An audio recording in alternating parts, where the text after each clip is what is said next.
everybody. Welcome to the Fred Report Technical Market Call for December 1st, 2011. It's really kind of hard to believe that it is December 1st already.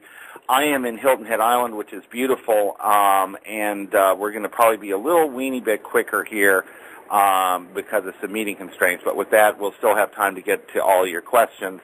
But we are going to start right in. So on the stock market, first of all, we are where we thought we would be, but we're there a lot sooner than we thought we would get there. We thought we would be in this 125 to 127 area on the SPY by the end of next week, and here we are instead on Thursday of this week, and we're already there.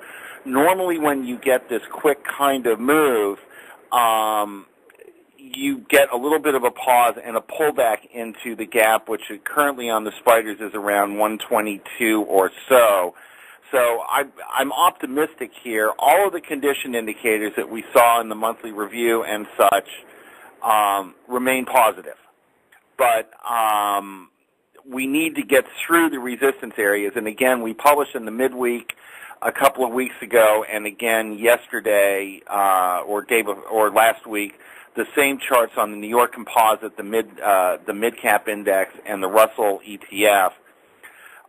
Those resistance areas, which are, say, on NYA around 8,000, 7,800 to 8,000, are good because people aren't looking at them in general, yet they held the market perfectly. So we'll get much more positive than we are now through 7,800 to 8,000 on New York Composite and on those other numbers. But given that, we're optimistic. We think the market can rise into the end of the year. Our thought has been before this surge that the market would push up and then slowly sell off into the end of the year. Either way, we think next year has a chance of being a better year than anyone thinks it's going to be. And so we're, again, quite optimistic. On the TLT, one of our big concerns on the has been the bond market, and particularly my accumulation model on the bond market. I'll get those numbers on Friday, and I will update them. But the TLT, after rallying back to 123, which surprised me, has pulled back down to the 116 area.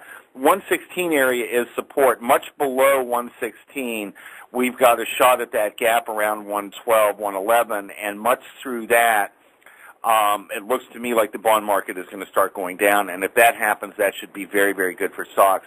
Those are trading almost inversely. For example, a couple of weeks ago, the Fed's price oscillator on bonds was 0.05.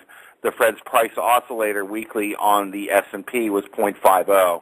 They're about as opposite as they can be, and I do think that the T-bond market is up due to fear of something rather than on fundamentals at this point. We would not be buyers of bonds here, but there's no denying that bonds have gone up farther than we thought they would go and are trading better than we thought they would. One other bond note, several of you commented on and traded the HYG with me from Friday from 82 to 83, that area. Our resistance point on HYG is between 87 and 88.50, and what we've also suggested to people is to buy both HYG and PHB, which is the PowerShares bond ETF. It is less volatile. It's a great way to have yield, and my plan was to buy both of those and then sell the HYG, the more volatile one, and keep those points that we made on HYG sort of in our pocket as a hedge for PHB. Between here, 86.36 and 87, we would start to implement those sales on HYG. We are looking also, by the way, at MUB municipals. Those are starting to sell off a little tiny bit, and they're giving some selling indications. We're going to write about that next week, but if munis start to pull down, that's been a very positive area of the market over the last year, and a lot of people have profits in there. Again, I would know what I was going to do to safeguard those. One idea might be to switch into PZA, which is a longer-term muni ETF.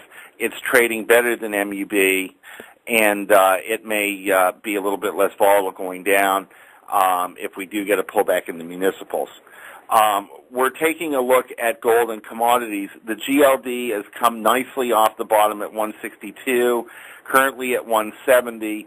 Stochastics have moved up but are not overbought just the same way as they are on stocks. Anything on GLD above 177 implies a move into the mid to high 180s by the end of the year and into the first quarter of next year, and gold remains one of our favorite investments. By the way, one of the questions we had, to go back to stocks for just a minute, and something we wrote about in the midweek, if we're going to be vulnerable, it's going to be when the daily stochastic moves above 80 and the weekly stochastics and the daily stochastics are above 80.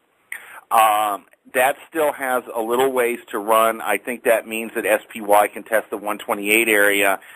A little time will also fix that. In other words, if we go sideways here, that stochastic should still move up. It is unclear at this point whether we will power through those resistance areas or not. If you are trading, you may want to take a little bit of risk off the table when the daily stochastic gets above 80. If you're investing, I think it's still worth, because of the way the sentiment indicators look and some of the other condition indicators, I think it's worth holding investment positions into the end of the year. This market really could go through these areas.